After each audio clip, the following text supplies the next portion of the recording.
Good evening, I'm Jackie Spate. New Zealand Foreign Minister Murray McCully is in the country, holding a range of meetings. It's understood the minister who came unannounced was scheduled to meet with the Constitutional Commission Chair Yash Gai. Roland Koroy with the story. Would you like to elaborate? McCully quietly landed at Nosori at 11 this morning and was scheduled to meet with Yash Gai at 1:30 this afternoon at the Parliamentary Complex. FBC News arrived to find Commission member Taufa Vakatale on her way out. She told us the meeting was cancelled, but she could not tell us why or by whom. So we asked McCully. No, I'm actually waiting for you to meet with Mr. Yash Gai. No, I'm not aware of any meeting with someone of that name, but I do have a range of other meetings while I'm in town. Yes, the meeting didn't take place. I had a message from the High Commission, it has been cancelled. I don't know the reason, so I can't give you any reaction. Seen here leaving the Holiday Inn in Suva, the minister was on his way to meet his Fijian counterpart, Ratu Inoke Kumbombola. I've got a range of meetings in town. The most important one is the meeting with the Foreign Minister, Ratu Inoke Kumbombola, my counterpart, and we may have something to say after that meeting. McCully says he's here for an update on the progress Fiji has made since his last visit in May with the Pacific Islands Foreign Ministerial Group. I did make a commitment publicly last time I was here as chair of the Ministerial Contact Group that I was hopeful that we would be able to arrange for a further MCG meeting before the forum leaders meet in a few weeks' time, so that we could provide an update on progress being made in Fiji, and I hope that we'll keep working closer towards that outcome today. It is understood McCully has meetings scheduled tomorrow with the Attorney General and Acting Prime Minister Ayaz Said Kayum, as well as with the Permanent Secretary to the Prime Minister's Office, Colonel Pio Tikondoandua, amongst others. McCully returns home tomorrow afternoon. Roland Koroy, FBC News.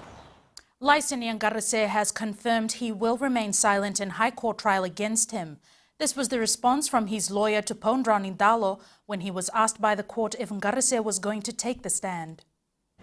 Defense lawyers opened their case this morning, calling in witnesses since Garase won't be taking the stand.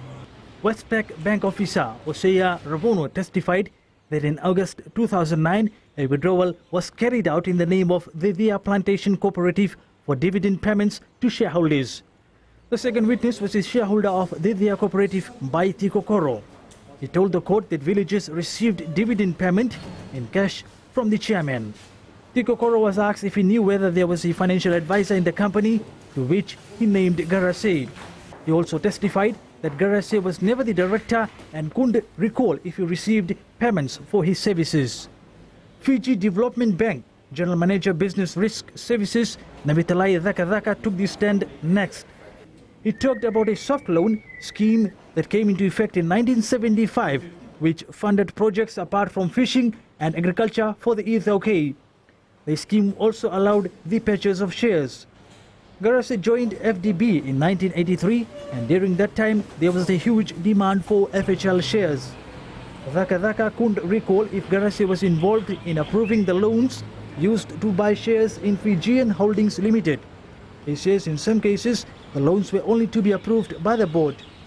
Dhaka says he has some knowledge about Q10 investments owned by the Garase family. He couldn't verify documents which purportedly list Garase and his wife as guarantors of a loan for Q10.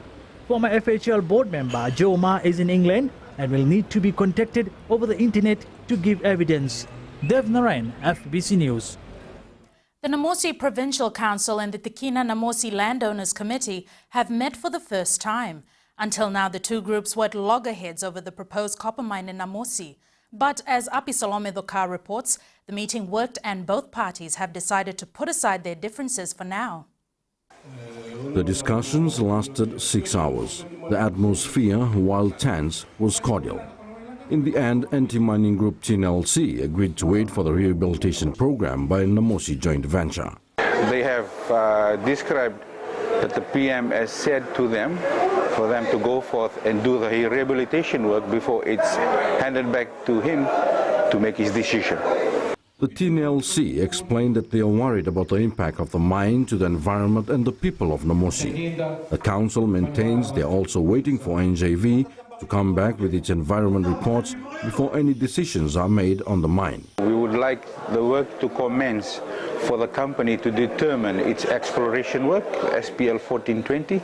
Let them finish whatever they're exploring up there, plus the EIA work that the company is undertaking. The TNLC declined our request for an interview, but they did confirm the Prime Minister now has the final word. Api Salome Thoka, FBC News.